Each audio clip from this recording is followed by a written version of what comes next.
এবার চলুন ঘুরে দেখা যাক আমাদের রুমটি কিরকম।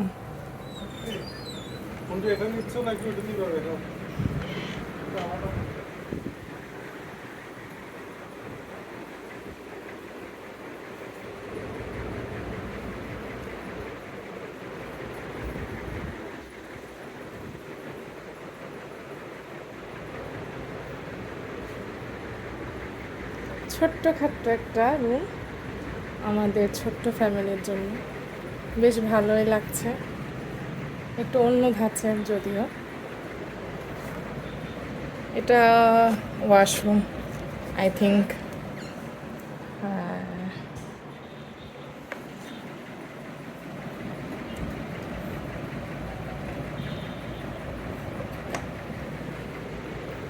এরপরে আমাদের রুম থেকে বের হলে যে দোলনাটা আছে এখানে একটু লেক ভিউ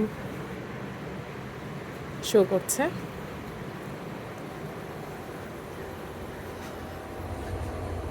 আপনাদেরকে একটু দেখানোর চেষ্টা করছি।